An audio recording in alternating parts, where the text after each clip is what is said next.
Hi guys, this is Rishnita and welcome to another episode of my life. So today I have a rather sit down video for you explaining or talking about a milestone that I recently completed in my life. So this past week I completed one full year of service at my current and first ever job.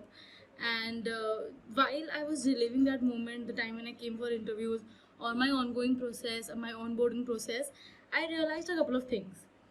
So one of those things I realized was that I did not ask my interviewer questions that now I think I should have asked, or at least I think you should have a fair idea after you have gone through your interview process. So here I'm going to talk about the 3 questions that I think I should have asked from my interviewer, or I think you can ask in your job interviews as well, no matter where you're starting from, if it's your first job or you're switching jobs. But I think these are the questions that you would need to know about if you want to have a holistic approach of what you're getting into. Also remember, this is not a video on negotiation techniques, and also you need to figure out which question to address to whom. So all these questions cannot be one person's forte, so you need to figure out which question to address to whom and who would have a better answer to this question. So to give you some background, I was appearing for my MBA placements and this company came in and nominated myself for the process. So I did have a fair idea about the nitty-gritties and important things that a company usually floats in the college interviews. So but then I also had the entire world's word of mouth as to how amazing the corporate culture is and etc. But then I honestly feel these questions can be better answered by the person sitting across the table from you. So without any further ado, let's get into the video.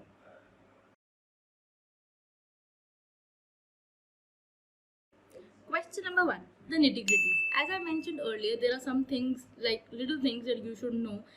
So for example, the shift timings, working days in a week, probation period, how to pass the probation period, for example. These are the things that you should know. Also, if there is any transfer facilities available here, and in case if you are appearing for 2 or more companies, these things come in handy when you are making a pros and cons list of the different companies that you're appearing for. So that way it helps you there. Question number 2, corporate hierarchy. So many of the people appearing for interviews are a little skeptical about this question, but if I'm to talk about this, I think you need to know the corporate hierarchy in order to map yourself in the organization.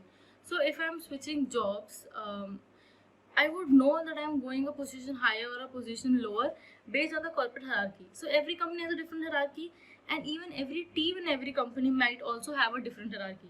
So to know the hierarchy, I think that would be very beneficial if you're switching jobs, to map which position you're going to. And similarly, in the same lines, if I am to say, you can also bar the compensation that you're getting or talking about. Question number 3, growth prospects. So every company every interview has a managerial round, right? So that's where this question usually goes. So where are you aiming for, what position you are aiming for, or what is the growth prospect in the current job that you're appearing for, can only be told by a manager. So this manager is usually the person on a top level or top management, so they know how you can grow from, suppose, an associate, analyst or senior analyst or whatever it is, to the position higher. So he would be able to tell you better as to how you can grow, what you're growing to and what are you aiming to. So I think that is something that you can ask, and also I think it makes you look a little intelligent. I mean, I don't know, you can try. So yeah, that was probably the last question that I thought that you should know about getting into a new job.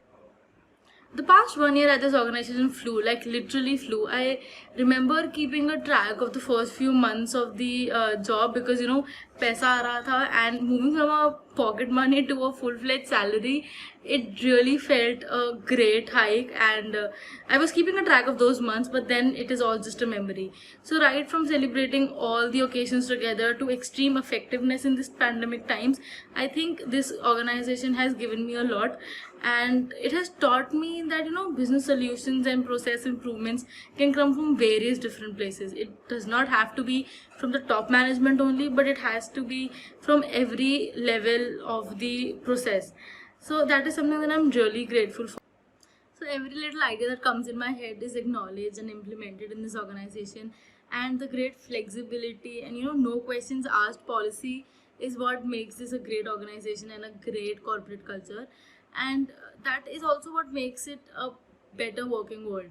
So having said that, if you like this video, please like and comment and subscribe for more such videos. Thank you.